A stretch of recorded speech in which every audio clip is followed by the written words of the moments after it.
Hello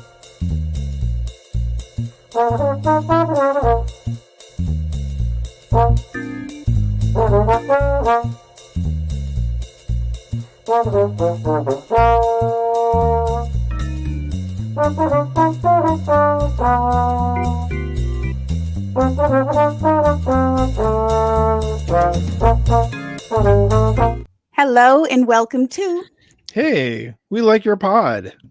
and we're going to tell you why.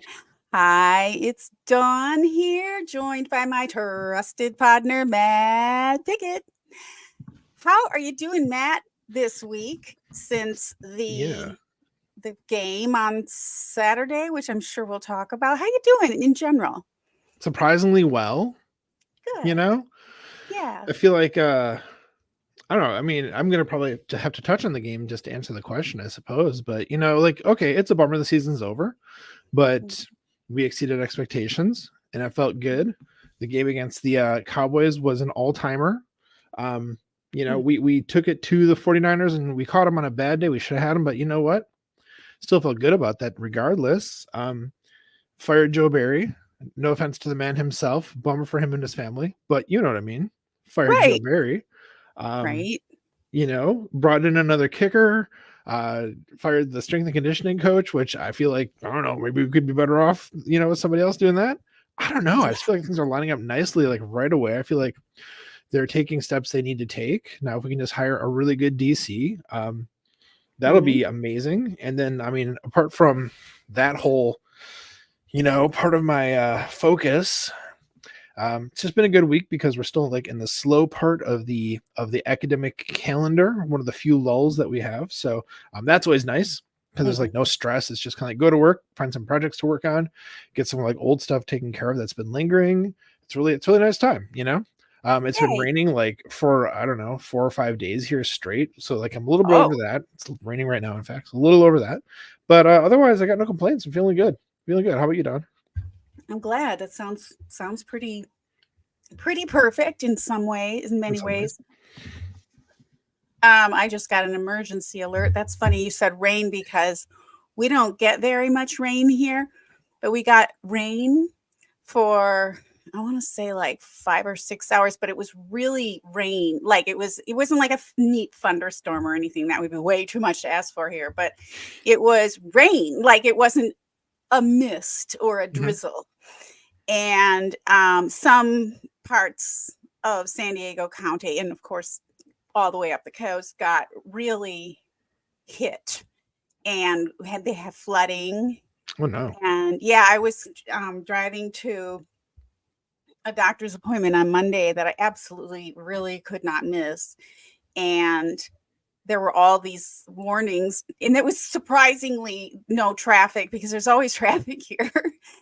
And the freeway was okay, but we were getting kind of closer to our destination, which is south, and which is where the rain was, but it wasn't where we were going. But the emergency alert started going off, like just screaming, and it's so scary, like when you're driving and everything, to hear that.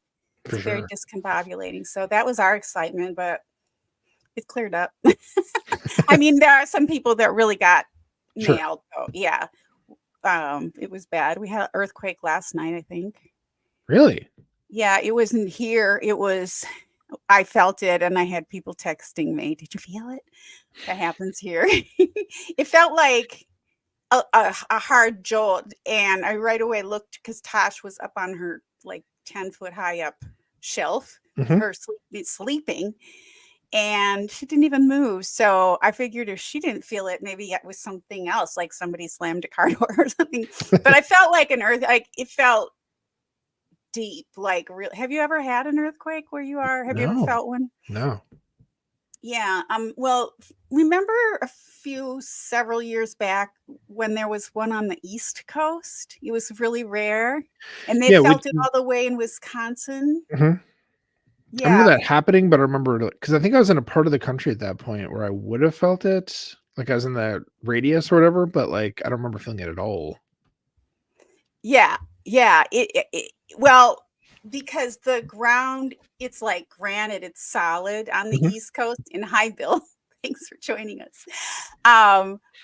it's so solid. So the earthquakes have different feels to them depending on where they hit, how deep they are, all that kind of stuff. And of course, it's sandy here and porous, and that is hard. Well, anyway, it felt like how it would have felt if it was granite. And so I didn't look into it or anything, but I'm expecting it was pretty deep. But it was a 4.5, which is significant. Mhm. It was closer to LA, like east of LA. So, but anyway, yeah. And Bill says, I miss the did you feel it text.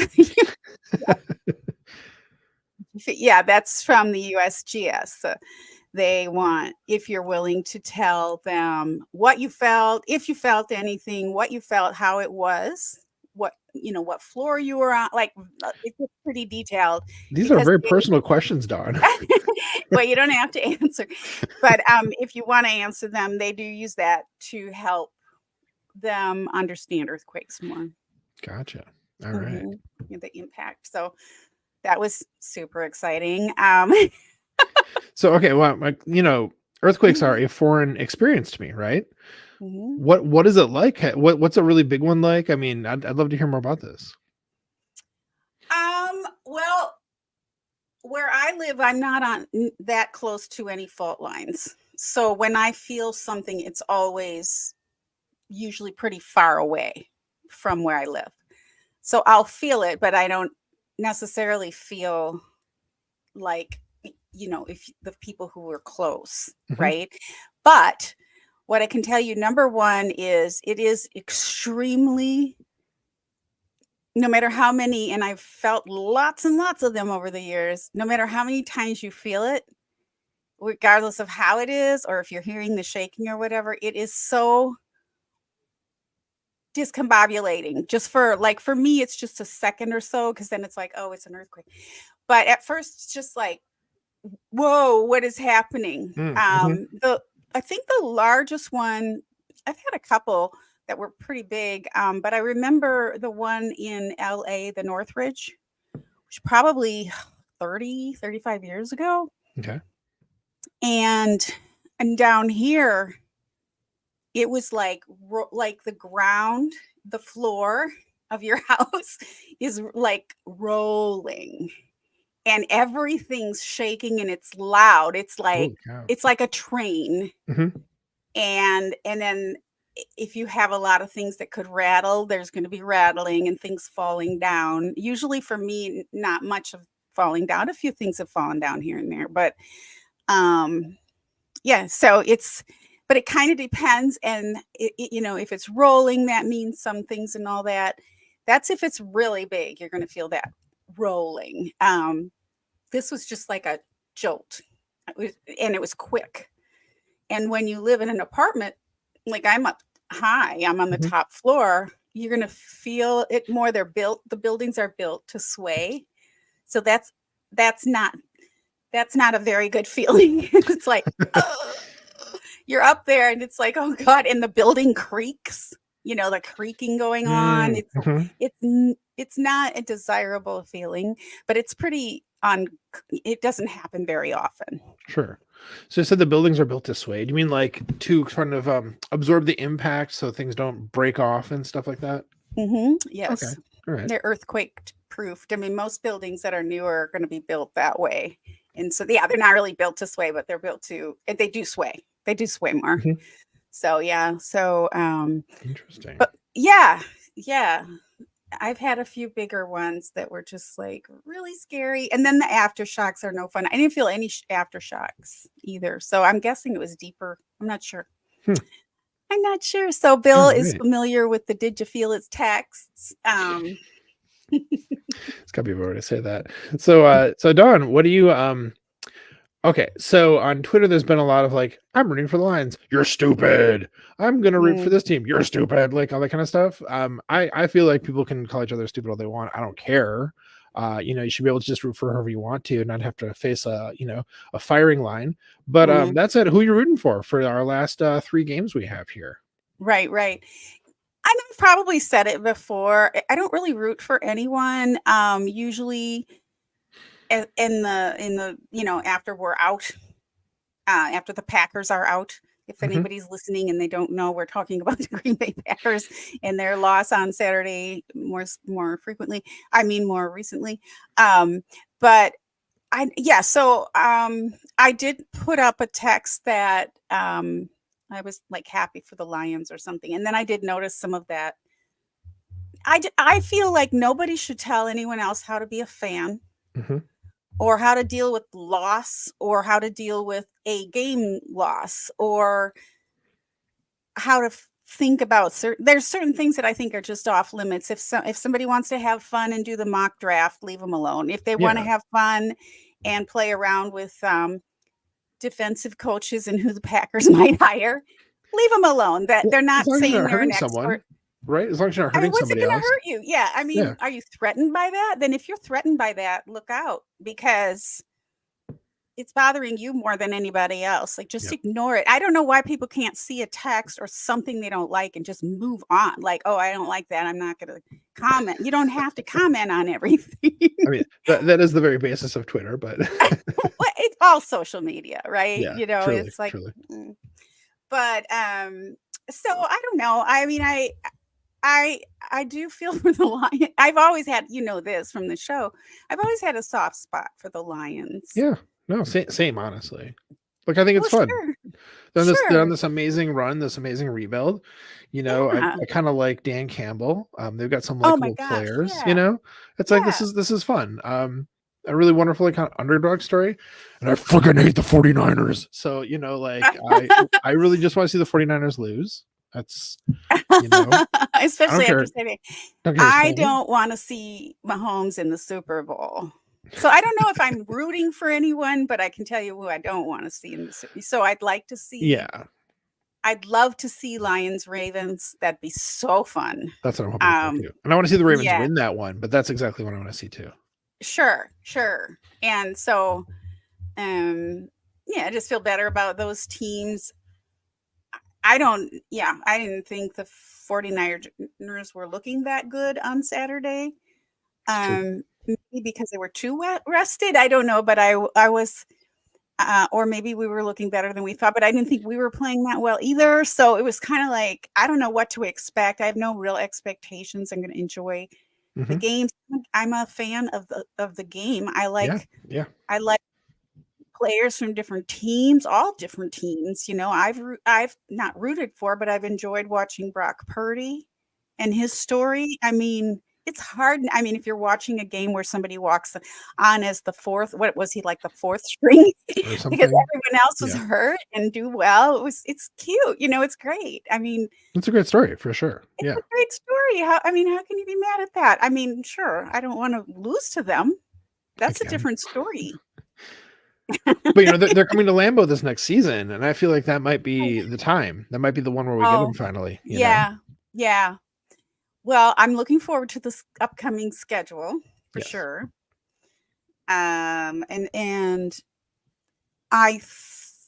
they're coming to Lambeau, so it's not until 2024-5 that the Packers start coming to the West Coast again for the Rams, the Chargers, and the 49ers. Yeah. I mean, I don't know what the. It takes a while for it all to cycle through. Yeah, I'm not sure where we're at in that cycle.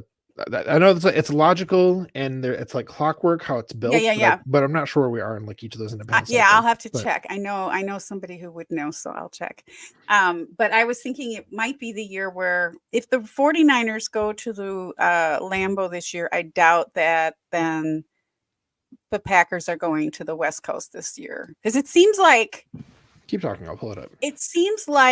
the Packers play all the West Coast teams on West Coast soil the same year. Seems like it.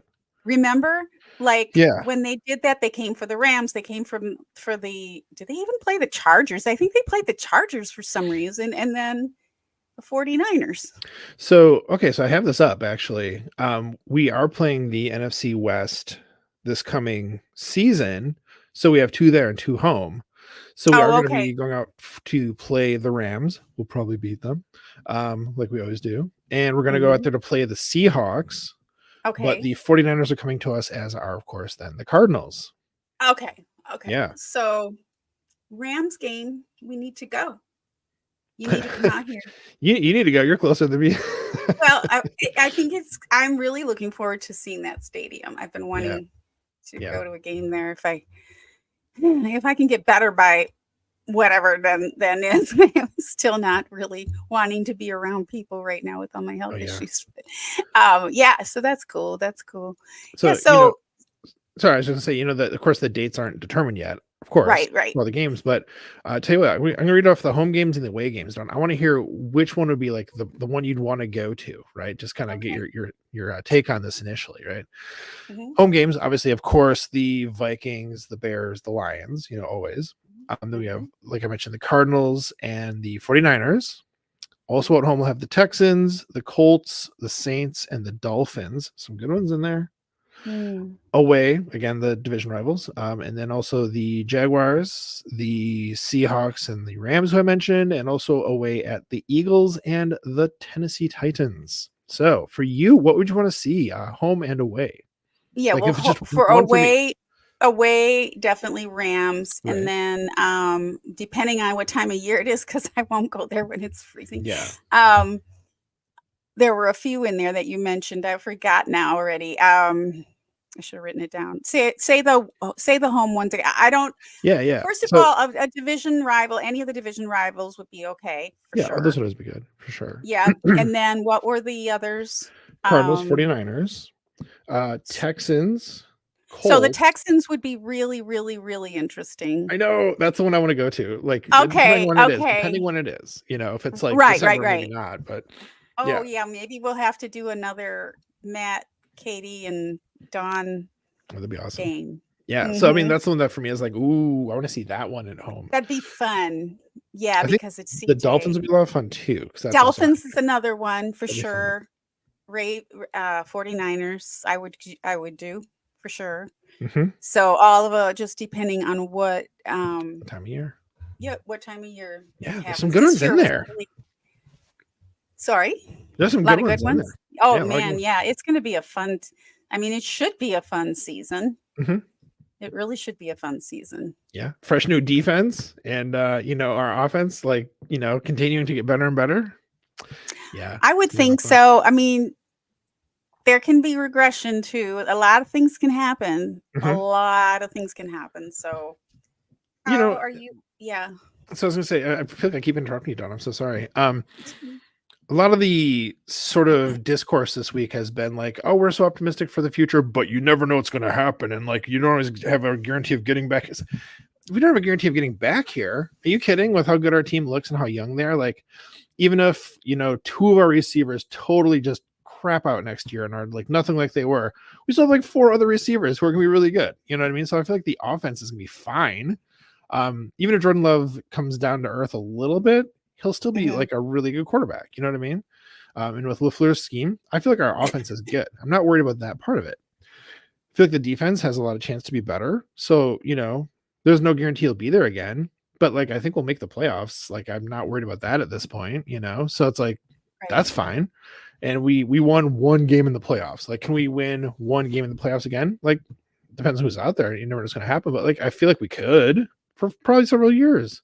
So all this like, well, you never know if you're gonna be back there again stuff this week has got me like, come on. Like, I understand like you almost have to say it, just be like, because you never know. But it's been an annoying thing for me this week, just hearing that again and again. It's like, well, right. We're fine. I don't say it for that reason. I don't normally even say it that way, but for me, I think about Jordan Love. Just let each athlete separately, okay. So let's use Jordan Love as the most obvious example, because I think there have been enough people out there saying, yeah, his form could be better and this and that and throwing off at the back of the foot and these things they need to fix. And so what I mean is, I know that even as somebody who just like played tennis and then tried to get a new coach, I got a new coach and they completely wanted to erase what I was doing. Hopefully they don't do with it. And I could never play again. Like, I was terrible unless I went back to my old ways. And so I think changing someone's form and tweaking that kind of thing is much more difficult than a lot of people realize. It's not like you're turning a knob on the oven. These are Mhm. human beings, and your mindset, all of it, not to mention all of the new pressure that all of these young guys who Yeah. are also probably working on their form and technique and whatnot, um, they're going to be under a lot more pressure. And when pressure happens, that's when our quarterback has been a little bit like, oh, I want to play. We don't want the hero ball thing all over again. So there's just, that's what I mean. I mean it in a more like individualized way. The new coaching is going to be different. So they're going to have to learn new schemes and that kind of thing. And hopefully more than one scheme. Because we want somebody with some creativity and, somebody who can adjust their game plan. So That'd be nice. anyways, Yeah. so that's kind of what I mean. It's not like, all I mean to say is these are human beings, and Mhm. even if they're ultra talented and they have really great coaches, it's a process for each one of them. And so it might not all come together at the right, like one might be developing faster than the other. And, I think it's just going to be, I think people need to, maybe it's just, I shouldn't say people. I also want to be, insulate myself from heartbreak a little bit, because because if I expect them to come back like right where they left off, Mhm. that might not happen, That's right? fair. And Yeah. to compare it to this season, because even though we did have problems in some way in certain areas, defense, I just want it's just not like pushing a button. That's all I want to say. It's like a lot of Yeah. buttons, and it's not even buttons. Yeah, Yeah. that's true. I mean, you make a lot of really good points there, Don. Um, I think the idea that we're going to pick up exactly where we left off would be foolish completely, because there are so many variables and so Mhm. many individuals working on their technique and their abilities and picking it up after the Mhm. summer and all that kind of stuff. True. But I think for me, obviously I'm a very optimistic person, so that plays into that. It's Mhm. definitely the Yeah. lens through which I view pretty much everything. Militant optimism, positivity, right? That's what it is. Name of the episode. Um, Yes. but it just seems like they have so much going for them in terms of like their their core players who are definitely back, the ones who are under contract. Mhm. So much talent, so much ability. I feel like we're gonna be in a good place, even if it's not exactly where we left off. Yeah. I Feeling good agree. about I it. agree. Yeah. I agree. Yeah. So I don't. Yeah. We, they're people. They're humans. That's all I Mhm. want to say. Yeah, Yeah. they're Yeah. humanoids. So yeah, it's going to be a fun season, and I mean, it comes really fast. It's you know what, the other years it's like, "Oh, it's over." I don't have that feeling yet. Maybe I'm still in shock, because my question to you is, how Mhm. did you react to the way that game ended on Saturday night? I was walking around in like, what happened? Did that just happen? Like, no, it did not happen. I mean, I think any like shock I felt was that the shock that we almost beat them. Like I didn't expect that. Like I thought it was gonna be much more. I thought the line of 9.5 points, was way too much. I thought we Mhm. were gonna cover the spread, and we did, but I didn't think it was gonna be like we were in control of most of the game, Right? most of the game for most of the game. Mhm. Um, I think we played better than the other team, but they just got, they took care of it when they needed to at the end when our defense Mhm. was gassed and they happened to come up with it. Mhm. So credit to the friggin' 49ers. But in the end, though they pulled it out, we were the better team. And so to see that on the field, that was what was shocking to me. Not that it was over, not that we lost. Uh, Oh, you know what I right. mean? So like Right. I was kind of Mm. like, oh man, like shoot, we could have won that. That's a bummer. But hey, we looked awesome and we have a bright future. So like it was a little bit of a bummer. And so like, over the week, hearing people kind of get their feelings out about it, get their takes out. I've been surprised how many people are like angry at how close it was. And like a lot of Mm. people were like, like angry, like big Right. angry about it. Which Right. again, and not to like, I'm not trying to like criticize No. that at all. You know, everybody's No. gonna have their different emotional reactions. I want to say I think that those are all valid, of course. So not Sure. to judge that at all, but just that I was surprised at how angry some people were about it. When I just kind of felt like, oh, that was that was an interesting game. It was a really fun game. It was a weird game. It was an interesting game, and it went a lot differently than I thought it was going to. And it would be great if we were talking about, you know, Packers versus Lions this weekend, especially because I think we could beat Oh, the Lions again yeah, and we could for go to the sure. Super Bowl. Like, We would I have think been, it could yeah, happen. I But think the so San too. Francisco 49ers were the number one seed for a very good reason, you know, and the fact that we did as well against them as we did, that's what surprised me pleasantly, very pleasantly so. Mm-hmm. Yeah, I didn't feel surprised. I all year, because I remember draft and training camp last year and all that, and feeling really solid about the team. Mhm. And I knew they were young, but I didn't really have a ton of doubts. I mean, I knew it could go either way. Like we could, because they're Mhm. young and it's a new team coming together, like all new team coming, a brand new quarterback, all that.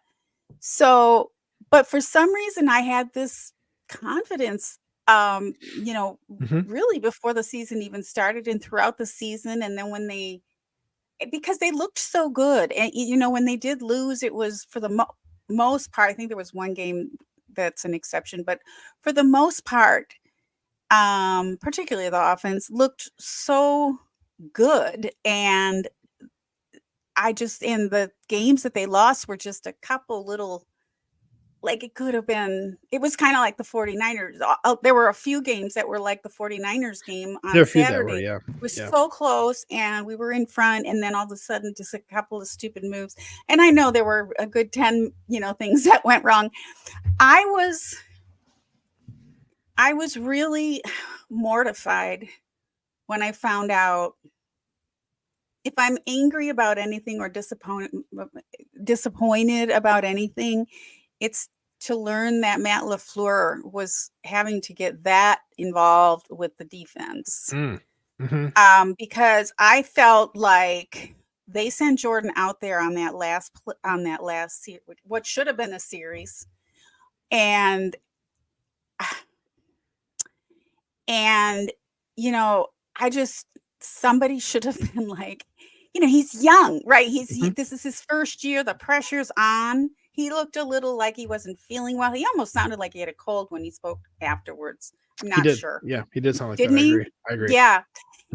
Yeah. So he might not have been feeling well, and he might have been on medication for the cold or whatever. So somebody should have been in his ear like, hey, you've got 3 downs, you've got over 60 seconds.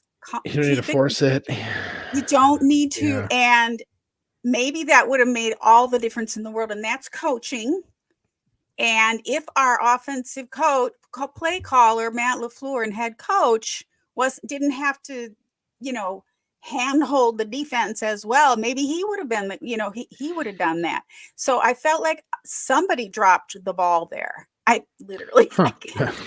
there wasn't a fumble, but Somebody caught the ball who shouldn't have. Yeah. yeah, but I mean, I felt like, but behind the scenes, like, are you? Because when it happened, I was like, what? Wait, what? Doesn't he have more downs? Like, what did I miss? Yeah, it was abrupt. It was an abrupt ending. That's for sure. I mean, yes, it was crazy. yeah, that's interesting. I hadn't thought of it that way at all. Like Mm-hmm. LaFleur's attention was diverted from the offense and the preparation in the last few weeks because he had to like handhold the defense, not the defense, but like the coaching, the teaching on that part. side. Yeah. I hadn't thought of that. That's interesting. I think that I was listening this week to the Andy Herman and Justice Mosqueda collaboration podcast they've been doing, which I'm going to miss in the off season. That has been one of the best things this season. Of course, they're going to stop doing it for the most part, but Justice was saying, looking at the All-22, he can see actually what Jordan Love was trying to do. And like, it was like a crazy throw, but there was some logic there. It wasn't just like a totally bad call, which I was kind of heartened to hear. Cause I was like, oh, he wasn't just like going insane for a second there, which is what it felt like at the time. You're like, there's nobody there. There's 3 defenders. What are you doing? Yeah. But you know, explain like what was probably supposed to be. It's like, okay, I mean, it would have been like a throw that he's made like a lot of times. So I can see why he might be feeling kind of confident, like, ooh, I can just rip this one off. Like I've done this before, I've been successful. And up till that Right. game, like, for the last, since the Steelers, right? Since even the Chargers, I think he's had that long string of games where it's just like he was making crazy throws and making them look easy. Mhm. And Mhm. that was one that would have just been like just another one on this big pile of like crazy throws that he did. And this one Right. it just didn't happen right. And partially that's because, the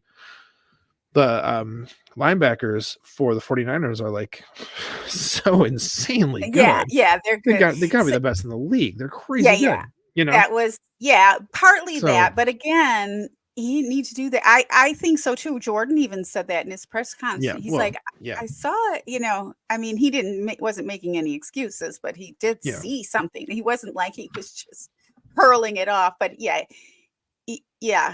it's not because he's been doing so well. It's a little probably foreign for him to think to just throw it out of the. yeah. So Throw it he didn't away. see it the way Yeah.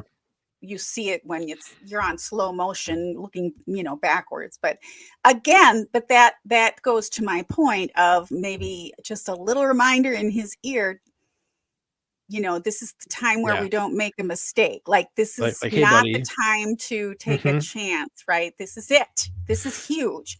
That's true. Yeah, that's what That's I true. mean. Yeah. If somebody I had, would wonder yeah. if that happened and then and this is one of the things I was going to talk about in my superlative, so I'll just mention it. I think I've got a new theory Ooh. about Packers culture. I mean, there's so much that goes into culture, right? But with these quarterbacks that we've had for decades, right? These ultra talented quarterbacks. Hall of Fame quarterbacks. Yeah. Yeah. Have the Packers, I mean, they're so good at finding them and drafting them and and coaching them and all of that, but have they just allowed the quarterbacks too much, free reign? Like Matt LaFleur is talking about them playing free and all that kind of thing. Are they afraid to coach our quarterbacks? I mean, I wouldn't think so in the first year, but it's like there's something to this because when we got a lot of that from our previous guy too. It was just like throwing, yeah. So I don't know. And Favre, I think Favre was fun to watch, and I wasn't watching football then, but when you look back on what he was doing, he was a little wild too. And is that just because we have such talented quarterbacks that they're not reminded like to, hey, stay down to earth here? Because I just feel like there's so many missed opportunities for Super Bowls and other things. So I don't know. I just feel like there's uh it's great to get these great quarterbacks, but what you do with them, right, and how you coach them, and if you give them too much freedom, I mean, it can really go too far, like where they think they own the building and the organization and all that, Yeah. which That was I don't definitely think the that's last guy. happening. Yeah. Yeah, that's not happening right now. But that's what kind of makes me think about it. It's like, how did that happen?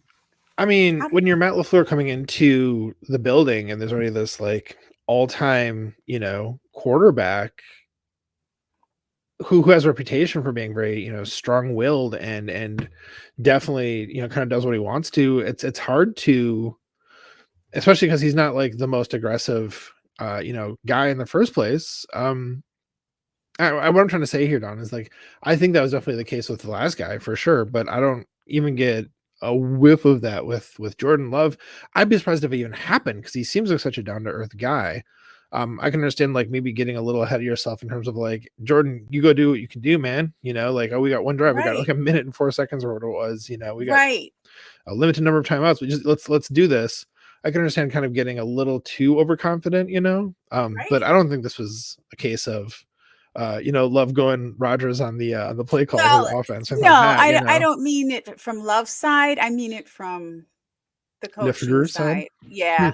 I don't know. Not I just don't know. LaFleur, but the whole offensive coaching. Like they've got quarterbacks coach and Sure. whatnot. So anyway, I mean, just that little reminder in his ear or whatever. I'd be just curious to know what was said to him before he went out there, if Yeah. anything.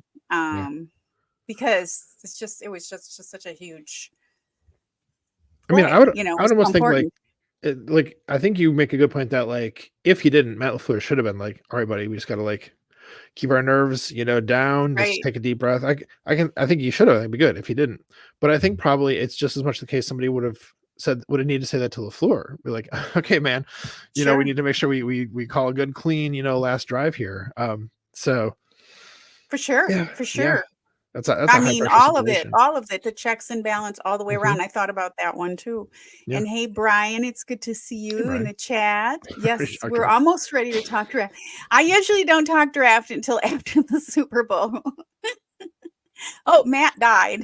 Brian, I love you. I love you, Brian. I'm not ready to talk draft. I know you always are, and I love that about you. I am not ready to talk draft. Even think about it. No, I'm not. Well, the closest I am getting to draft, I got closer than I thought I was planning to and spent more time than I would have ever even thought about spending. But I was intrigued by all the talk about this coach and that coach. And I think Andy Herman did a great job breaking some of the defensive coach, defensive coordinator candidates down. And I've been hearing these names for a while. And and you're hearing about how it's such a small pool and they didn't have many choices with Barry. And it's like, I wanted to find out for myself, like, are there really that few choices? And, Andy gave like, I don't know, 20 on one of his podcasts. I took about 10 out because I'm just thinking if it were me and I had to make this decision, what I would do. Mhm. Or not necessarily what I would do, but what I would be thinking about. And so, have you heard anything about any of the coaches that interest you or Oh, I mean, a little bit, yeah, because people, once that hit that they're gonna fire yeah, Barry, the content machine is like, all right, let's take right. a look at it. We Well, all want to know. So yep. let's, start digging into it. So like, yeah, I mean, there's a lot of that out there this week for sure. It sounds like from, kind of what you were saying before and like what you'd put into some of the show notes and stuff like that. It sounds like you've done a lot more digging into that than I have. So I don't know that I know a lot. Like there'd be like 3 or 4 coaches. I'd be like, that'd be awesome. But it's not a super well informed opinion. So Dawn, what have you learned? Where are you at with this? Okay, here's what I'm going to tell you. There's more that came up today, Okay. but from that one, and this is from Andy Herman's Pack a Day podcast, where he talked about, and I can't remember the title of it right off the top of my head, but anyway, you know where to find him.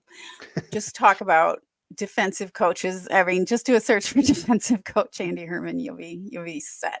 So okay, so here's some of what he tried, and I had a reminder up here too. Again, just a second reminder: let's never shame others for the way they handle their fandom or losses.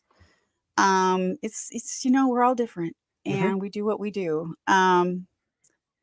So on the defensive coach thing, from what I've learned throughout the season, because I have a lot to learn, we all know. Um, I'm just going to overall say I am inclined to say that no to any kind of trend. Like the Ravens defense is all the rage right now, right? Well, Okay. that's only going to be all the rage until everybody figures out how to deal with it. And then it's going to be Joe Barry all over again. Excuse me, Joe Barry, no offense, but you know what I'm saying. I understand. We cannot have a coach that has one scheme in mind for every team, or even if it was workable for every team, we can't be predictable Yeah. on Yeah. our offense or our defense, right? And of course we know. And then I think that Matt LaFleur has talked about simplicity and sticking to the basics and the fundamentals. And so we had a good comment on Twitter in our chat. Let me just quickly read it because it was really good. It was from Relax on Twitter. Hmm. Do you know him? Hmm. So he said, and I put up a list of names. Where is it? Where is his chat? Well, I can't find his comment. Oh, it's probably on the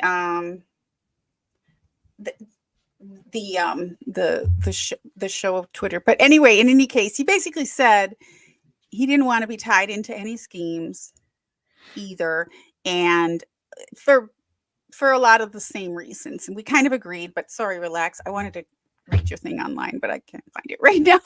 So again, there are some coaches that I thought would be really interesting, but even over the couple of days, I'm learning more, right? Mhm. So, okay. So here's a broad, limited list off of what Andy said, Mhm. and I'll tell you why it's not as long as Andy's, and that's real simple for me to do. But so Anthony Weaver, he was the associate head coach and the D-line coach for the Ravens, also from the Texans. He was defensive coordinator for the Texans. He's been a coach, so he has coaching experience since 2012, and he runs the Ravens defensive scheme. Okay, so that would Okay. be tempting Mhm. because that's pretty high. And there's others from the Ravens, but I put him as number one. He was coached under both Rex Ryan and Wink Martindale. Mhm. So that's pretty great. So Mhm. you would expect an aggressive attacking defense, Yeah, for sure. Ravens style. And my second choice is Mark. I hope I say this right. Marquand Manuel. Okay. Are you familiar? I am not. No, tell me more about him.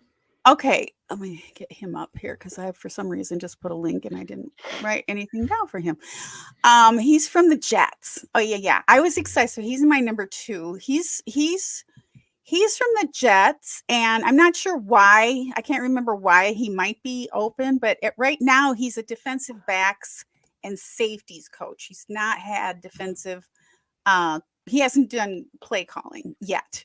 And so most of those guys I kind of took off of my list, but for him, I felt like he was worth looking at because he did so well with their defense, and he's been around. He's been experienced in defense for 18 years, Mhm.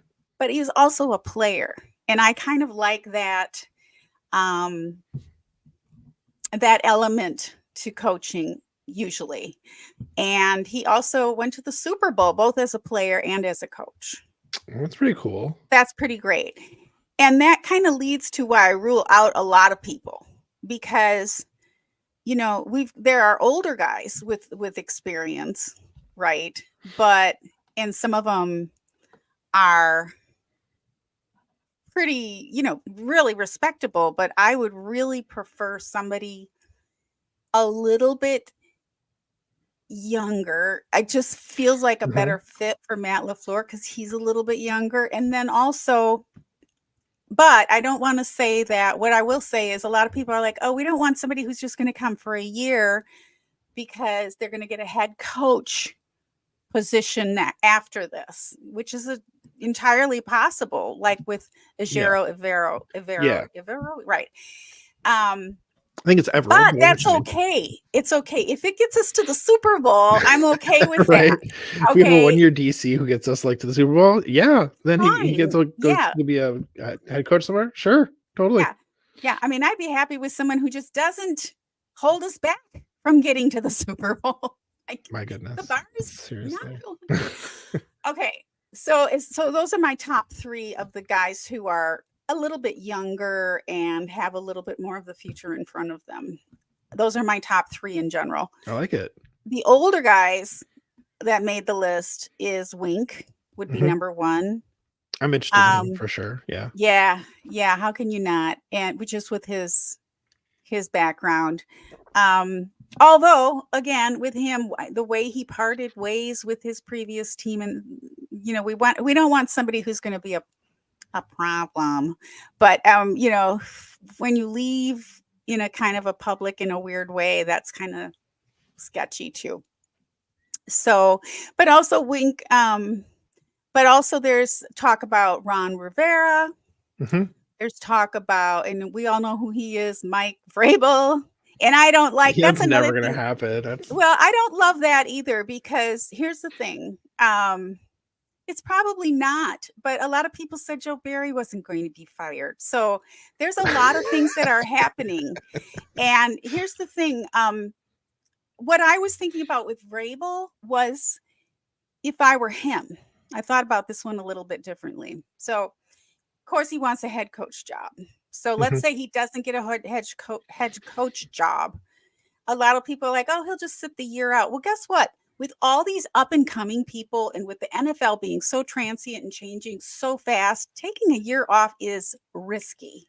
Sure. So going to the Packers and helping get to the Super Bowl would be much better for his resume, as it were, than it would be to sit out. And so he might be thinking about something like that. Now, I heard that recently, a lot of people were like poo-pooing it, but they weren't saying why.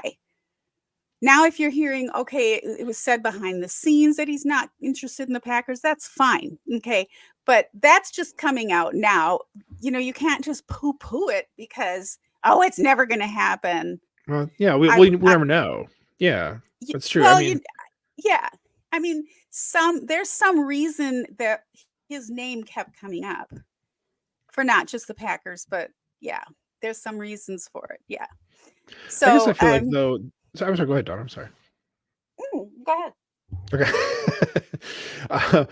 Yeah, I mean, I think we have enough precedent recently for coaches taking a year off and coming back and like getting a high profile job between, you know, Mike McCarthy and you know, Sean Payton. You know, they both guys took a year off and came back and got a good job. So but the difference like between those two, they've been to the Super Bowl. They've had Super Bowl wins. Mike Vrabel has not. True, but he's a very highly regarded coach widely. I mean, it's kind of surprising the Titans unloaded him. Well, that's the thing. Why did they? That's what I'm saying. Why did they? So there's just... Yeah, no, I mean, I get the impression it was like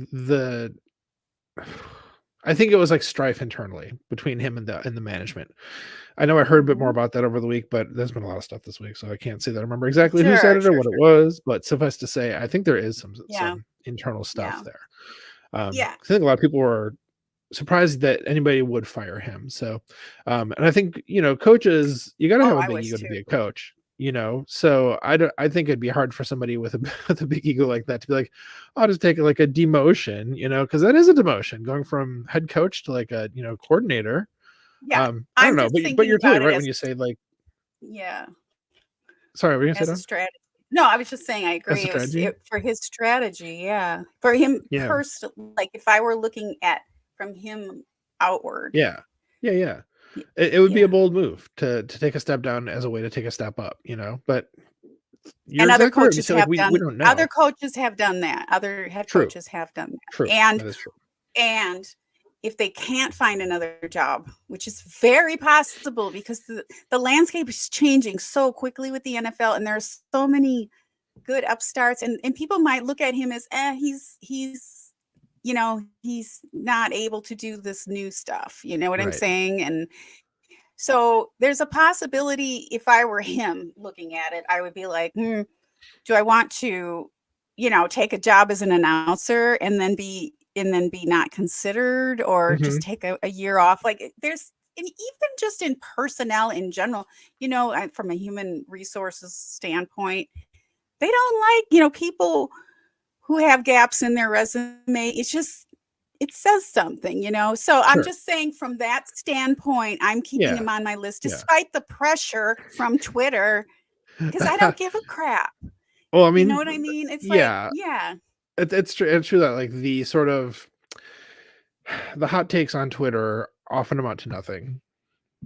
Ultimately, you know, and that's often the case. I think your point about we just don't know. We just don't know.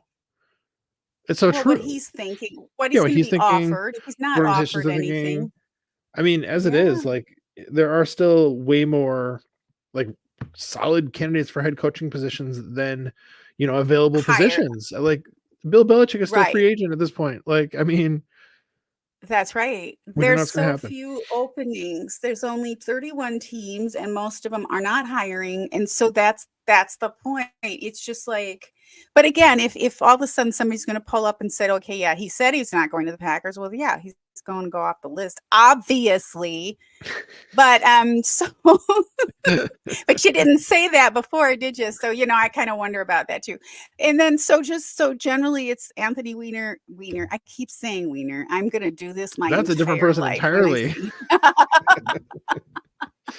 Weaver, Manuel, and Navarro. And then there are a bunch, like a whole bunch of other ones that look like really, really promising that don't have the play calling experience.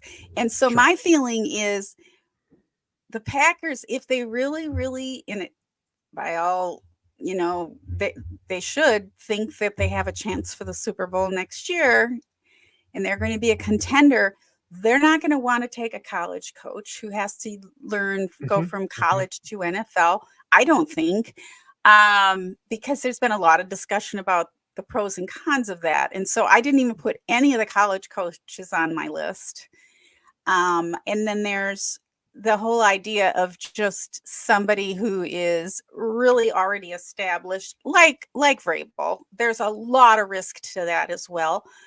But and so then the candidates start getting fewer. But I don't feel like after doing this, and again, there's like 10 more that I'm not going to mention, but I feel like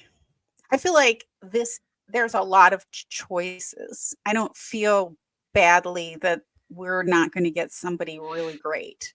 Yeah. I don't. I feel like, and of course, we're going to stand by whoever we get.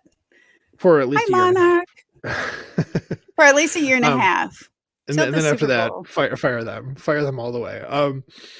Yeah, I think that, it's a desirable position at this point. And just trying to go through some of the Joes here, I was going to mention that. So our friend Iowa Joe Pearson in the chat here mentioned that he wrote an article for his website, which is excellent, by the way, Ohana Packers Edition, or OPE for short.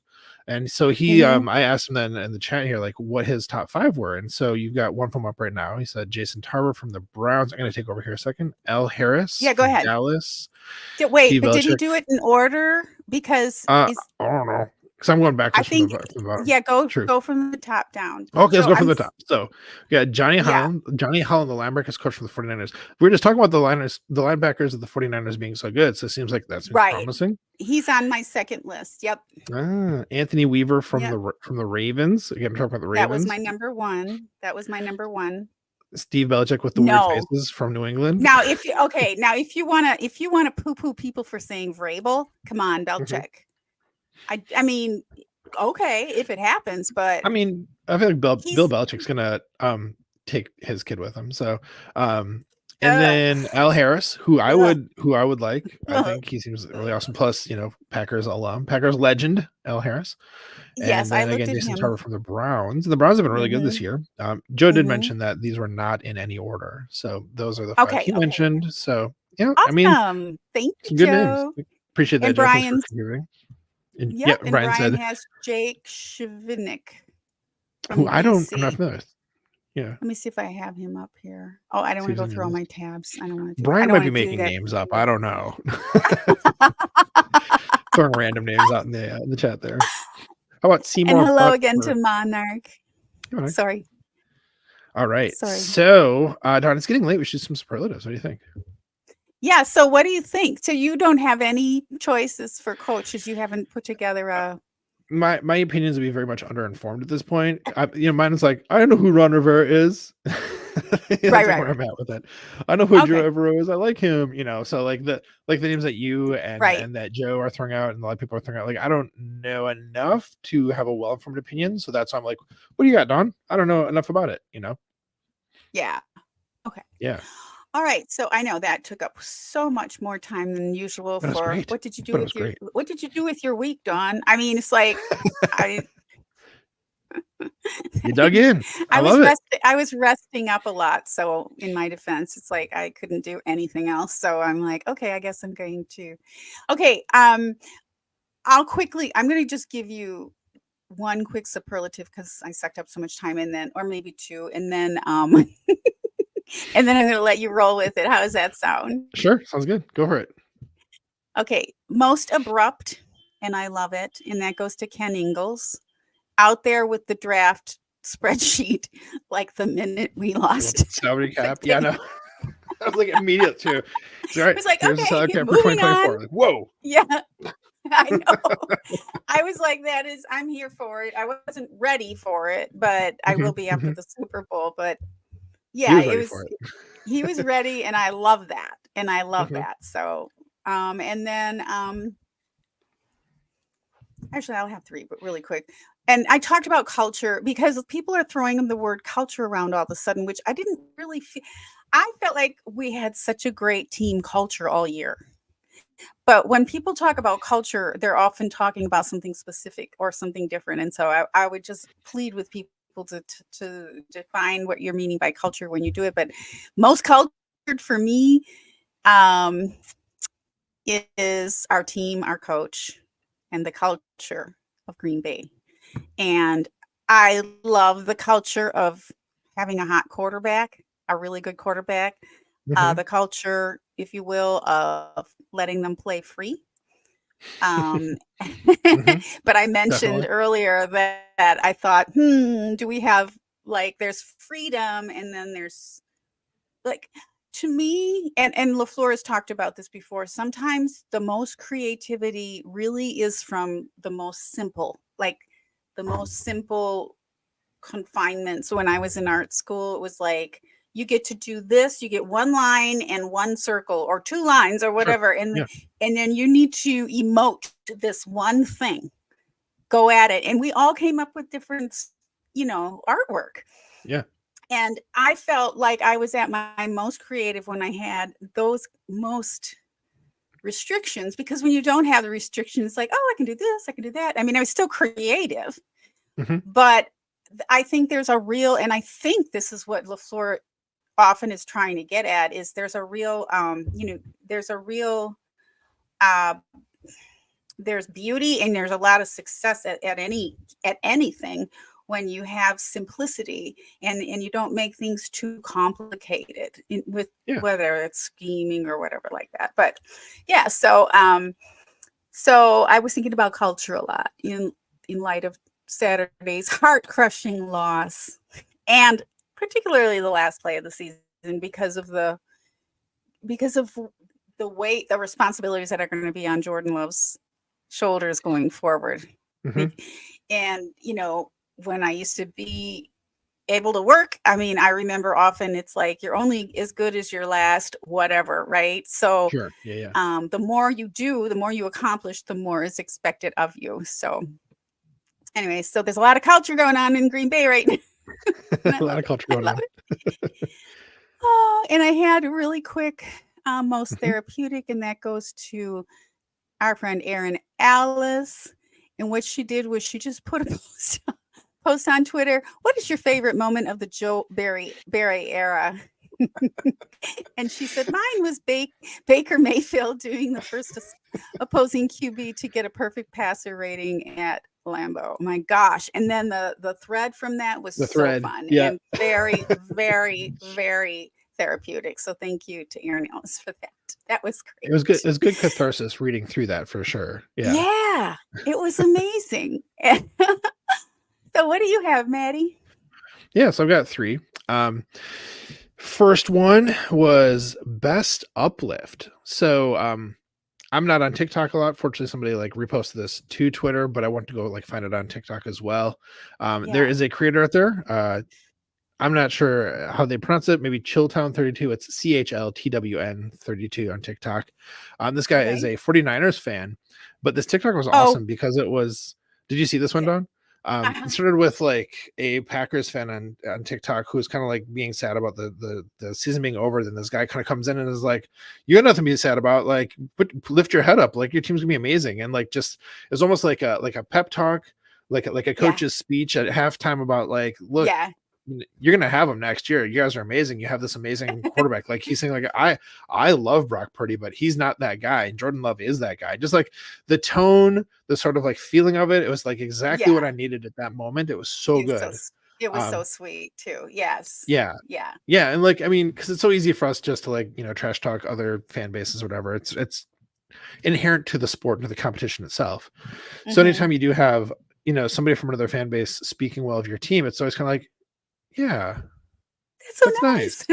Nice, because it's intentional and you're being thoughtful about it. And it was a really good little argument he made in favor of the Packers over the course of like the 2-minute TikTok. It was really great. So I went to go see if he was on Twitter anywhere. He isn't, unfortunately, because since we're sort of Twitter based, but yeah, really good. And so, I mean, of course, I subscribe to him on TikTok and checked out some of his other stuff. It's really good. So Yay. Yeah. good dude out there. CHLTWN32. So good Yeah, stuff I there. saw that too. That was fantastic. Thank you. That's really good. Yeah, Mhm. it helped. It helped. A little healing. Now you're talking about culture. So my next one kind of plays into that. So my second superlative done is best reporting. This goes to Bill Huber, who of course we talk about a lot on here because he's such a fantastic writer. And he did a report on the sort of the atmosphere in the locker room the day after the season was over, because it's like the last media availability, the last time to be in the locker room before everybody just kind of goes off to do their own thing. Right. And Bill talked a lot about, because he's been there for a while, about how usually after a crushing loss, where we almost could have been to the Super Bowl, almost could have had another ring, it's just really somber in there. It's just like another year of like, God, we wasted another year of having Aaron Rodgers, and like what's going to happen. Usually very, very, very sad, very down. But you're saying it was totally different this time. It was like very exuberant, and people were like excited about, what's to come. And like there's a little bit of sadness, like John Runyon with his his interview that really got a lot of traction. Feel bad for the guy. He's probably not gonna be back, but it was sweet. Yeah. But regardless, just so Bill's report on this, on the atmosphere in there and the culture then that is like building, was awesome. So and the article, by the way, is called "Instead of Disappointment, Packers Season Ends with Super Bowl Dreams." And just to read that was also really healing, I thought, too, because it's like, we don't need to be down. The team's not down. Like they're feeling good about what's to come. And that fact that they have that closeness too, that we've heard a lot about this season. The good vibes in the locker room and around the practice facilities and on the field.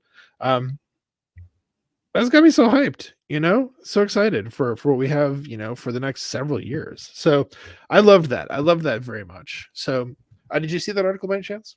I saw it spoken about, but I didn't read it yet. And I wasn't quite ready. I mean, it's been, we all process things differently. So I will, and I was planning to, but I love that. I didn't know what, I think I'm glad that you really use that as one of the superlatives, because now I'm like, okay, I think I can read that now. I'm ready. Especially let the healing continue. Well, and I can see this team. I can see this quarterback and this team getting together for the next 4 months, not just at camp. I think they're going to all be working together and hang together. I mean, it wouldn't surprise me at all to see Jordan take the initiative and sponsor something here in California or whatever, but it wouldn't surprise me one bit but that's great that that's real. It's not just like an illusion that's been put out. Maybe see some more pictures of them hanging out on the beach. Jordan Love taking a nap in a hammock, Oh my gosh. That was up in Door County. That was great. Yeah, no, right? By the way, John Runyon's father played. Did you know that? Yeah. John Runyon's father played. And I don't know if you remember this, but I did a little thing on some of our draft picks a couple years ago. And I did a little thing on John Runyon, a little profile. And so so for me, seeing that little clip, they're becoming so much more personal to me because we're seeing them drafted now, especially being involved in actively following the draft. It's really a great way to stay connected to these players as humans. So that one hit me. His response. Totally. I hope maybe we'll see what happens. I mean, you need depth in the line, so we don't know. You know what's gonna happen. That's right. All right, I got one more for you, Dawn. All right. All righty. This one. This was so good. This was just thinking about it's gonna be tearing up. So this is best retrospective. This dude Ryan Jansen, who I'm definitely now following, made a video that was a sort of encapsulation of the flow of the season, the feeling of the season, especially like focused on what Love did. He used this M83. Do you know the band M83? Great band, great indie band. He used one of their songs called Outro. This, but I wasn't paying attention to the music. I mean, I was, but I didn't know. I didn't know them. Yeah, perfect. it's so The way he good. matched the It was music up so good. with the yeah. So basically, it was like Amazing. some of the highlights from the first two games when Jordan was like looking amazing and coming out there and like wowing us, and like Yeah. with like soaring beautiful music, and you're getting really like excited about the glory of it and remembering like reliving those first few games where we were just so excited. And then of course we had that stretch in the middle of the season where things were rough, and instead of like showing a bunch of like highlights of Jordan Love making amazing throws, it went to like a series of like interceptions and bad plays and stuff like that, and then intercut with some of the national talking heads like talking PG show, talking smack about our quarterback, and like saying like the kind of negativity they're putting out there, and then the music's like very like low key and kind of like ominous and stuff like that. But then it gets back around to, I probably picked it back up at the Chargers game, probably because that's when we started to look good again, and started to get back to like the heroic music, and like showing like more of the good clips. It was, I was sitting there at work crying watching this thing. So just think about it, it's like I just gotta like collect myself, But because it was the narrative, the way how again, what's his name? Ryan? Is that what it was? Ryan Jansen? Yeah, Ryan Jansen. The way how he put this together, he told a story. There was a narrative to it. There was the music with it. It was really good. It was like 7 minutes. I bookmarked it. I'm gonna watch it probably once a week in the off season, That's a good idea. Keep the excitement going. Yeah. So good. So good. So good. So good. I loved that he named it season 1 of the love story because there were more to come of his work, of Ryan's work, as well as more to come of J-Lo. So yeah, I love that he chose to title it that way. Because there's so much more to come. So I'm not exciting. Not to scream. We're so excited about our team. Yeah, doesn't it feel great? I mean, it's not even been a week yet to feel this good. Like I didn't feel this good until tonight. Tonight's like the first time I'm like, okay, I've got to talk about it. Like I'm in denial. I mean, I was like, okay, so I have a friend who is a 49ers fan, like born and raised up there, and just really, and her whole family was at the game, and she lives down here by me. And so before the game, I was just like, okay, may the best team win and good luck, being polite and all that. And we were going back and forth. And she said, if we lose, I don't mind losing to the Packers. Aw. I mean, if we have to lose, right? I like that. I mean, there are certain teams that we would, I know I'm getting a little teary eyed from that, but there are certain teams we hate losing to, right? Like, or certain teams that we just, I mean, for me personally, there are just certain teams I just can't abide. There's only a few. It's just like, ugh. Yeah. I don't need it. Like, I don't need those teams in my life for whatever reason. It could be that there's a whatever reason. So, but that was kind of nice. And so she was obviously really excited what happened, but I was just still kind of like, wait, what just happened? I wasn't, and of course I can't even remember what I said to her. I'm happy for you or whatever, but I was so stunned at the way it ended, but I wasn't just feeling crummy the way I have with other losses. Well, I mean, we think just back to 2 years ago, when we were distraught afterwards. We didn't go live with Jamie. We were going to, but we were all too upset about it. I cried about that one, it was rough, I mean, think back to the years that were like really bad. You didn't want to talk about it. The 2014, I still don't want to talk about 2014. That one was so bad. 2016, 2020, 2021, like the really bad ones that really hurt. Like this was not that. I mean, I was excited a couple hours, even less than that after the game, and like you said, talking about it now, it's like we're feeling really good about it overall. I know, because it's like reality. It's a different feeling to the end of a season, Yeah, it's so different. It's just it's so not so biting and weird. It's just not biting and like what. Anyway, it's just it's much better. Okay, here's a thought. We just had Monarch in the chat here say, whoops, sorry. I'm excited about the Lions one more game, and I know it'll be a tough one. So Yep. Do you think, and I think that's why, I mean, I've had to think about it over, I don't really care who wins. Like it's not us. So for me, it's like I'm not going to root for anyone, but the Lions story is so heartwarming. They've Mhm. never had a chance to go to the Super Bowl, or so they're in our division. So I don't know. I mean, I think a strong division is going to just make us stronger. Yeah. Yes. But I mean, if we're not in the Super Bowl and we're not there, what's it going to hurt us to have the Lions be there? In other words, to be successful, that's not going to change them. They're not going to get extra money for the draft. They're not going to get Right. more to Yeah. work with. It's like, what difference does it make if we're not Yeah. there? They Yeah. have everything they can brag about, which is great because they don't have anything they can brag about at this They don't point. have anything, poor I, I, things. I think for me, Don, it feels like I don't have a younger brother, but it feels like seeing a younger brother kind of like come into their own and like do well at Yeah. something. You're like, hey, that's kind of cool. You know what? Look Yeah. at you. Look at Look what at you've done. This you. is Look cool. at Like you. if it were the Vikings, I'd feel differently because I don't like No, them. no, if it were Like, the so kinda, Vikings, that I'd makes be a like, difference "Ugh."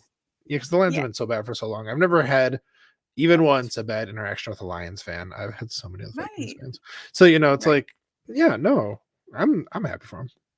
I'd love to Yeah, see them make the and Super I Bowl, have just like you said. relatives there too that are Lions fans, that Mhm. my cousins that moved over there, and then they had their whole families, and now they've got grandkids and all that. They're all Lions fans. I kind of forget that, but the mom and dads aren't, but but it's like they'll be happy, because they've Yeah, just been crushed year for after years, year for after year. decades. Yeah, no, Decades. Yeah. give them their So, moment in the sun. Absolutely, I'd love to see it. yeah, I like that. I like that. Awesome superlatives, Matthew, You're Maddie. true. Thank you. I think I had another one. Where was it? Oh, yeah. This is not a superlative. I will wait for next week. I'm just going to mention that the Supreme Court did hear start to hear oral arguments Ooh. on Roger Goodell against the NFL versus the NFL. Look out. I'm sorry. That's a teaser for next week John there, Don. That's a John next time on. John Gruden. Did I say Roger Goodell? My name You of did. the superlative was slouching towards Roger Goodell. Anyways, John Gruden vs. The NFL. So look All out. right. I think Next that time. he's got some good arguments for, not that I love, you know, what all of it, but Hmm. he's got a good legal argument for what he's pursuing. So with that, well, Maddie, do we have a guest coming on next week? Do we know? I was going to ask you after we went off air. Oh, I okay. think we do. I I think we don't have a guest remember. next week. It's Sorry, it's guys. been a lot of tentatives for the next couple of It's been a months actually funny, as far as yeah, it's guests. So been we'll a funny see. But little period of time for Hey Willip. We usually have a waiting list all year, but we've had a couple of snafus, but not too bad. We still have a not too big bad. list. Yeah, Yeah. we've got a No, I big think we'll list. have somebody next week. I think so. I think I think we so. do. I think we do, but TBD. we don't know who it is, so we're not going to say. So I just put Tune my in, foot folks. right in my mouth. I'm so sorry. Well, Oops. should Yeah, I let's wrap it up bring here, her Don? home, Maddie. Bring her home. All right. So I just want to start by saying, actually, thanks to everybody who was in the chat here tonight.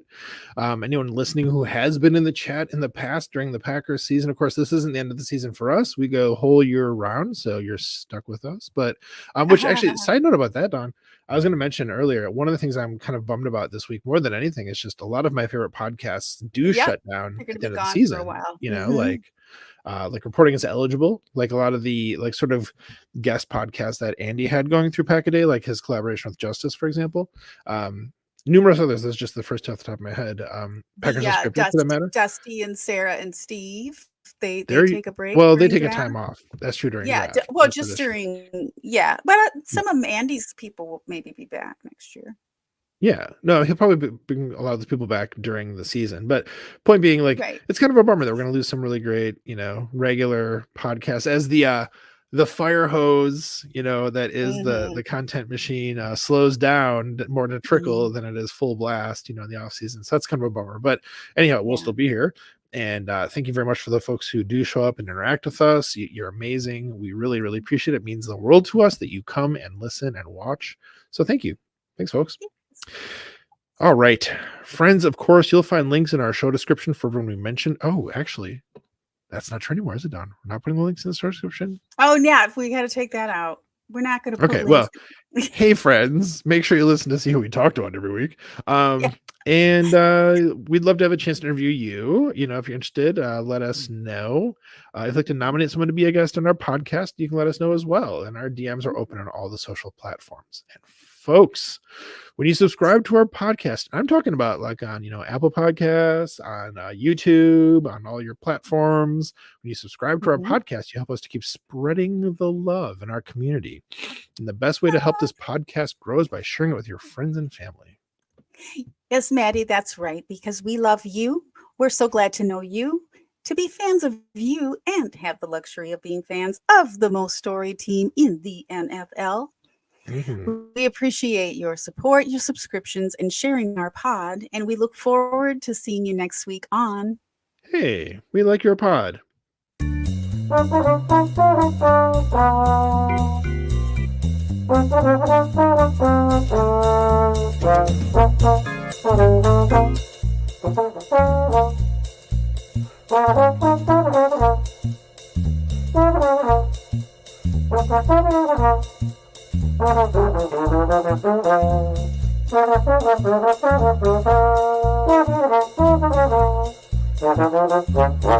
Football in general comes down to discipline and people owning their roles. And when you aren't disciplined or you go outside the scheme, bad stuff happens.